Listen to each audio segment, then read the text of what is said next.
Even though these biology books are full of unsubstantiated dogmatic statements supporting evolution, there are still two major reasons why you should adopt these books. First, by so doing, you will strike the final blow to the teaching of evolution.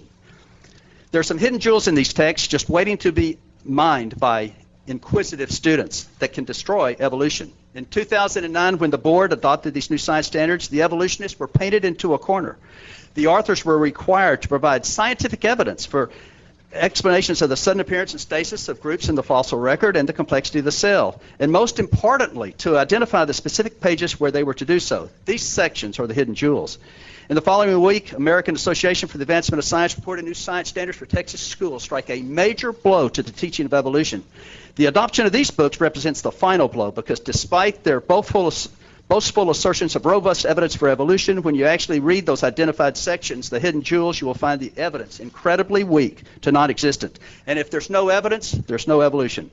How much evidence do the authors provide? They just wave their magic wand of words and come up with some simple explanations. Just those stories.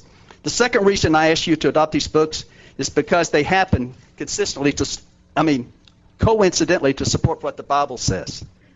What we see in the world around us supports what the Bible says. But what we see in these books supports what the Bible says. Test it for yourself. Open it random, any page, and ask yourself if the description and illustration you find supports the claims of the Bible or of evolution. Even the units on evolution support what the Bible says, because, as demonstrated, they don't even support evolution. Ironically, evolutionists argue that creationists want to force their religious views in the text, but just the teaching of biology does that, and teaching evolution demonstrates that's not how God did it. Since true testable science trumps dogmatism, strike the final blow to the teaching of evolution, support the Bible, and adopt these books. Thank you. You want us to adopt the books because you believe that the books lack evidence, therefore the books prove that evolution doesn't exist? I think what we want to do is have our students, using science, if they go to the part of they understand the definition of science, which is in all our new high school science books, it's the use of evidence to make testable explanations. Once they understand what historical science is, like that you show continental drift, one simple separation with 4 facts. Well, how many facts do you need to show evolution?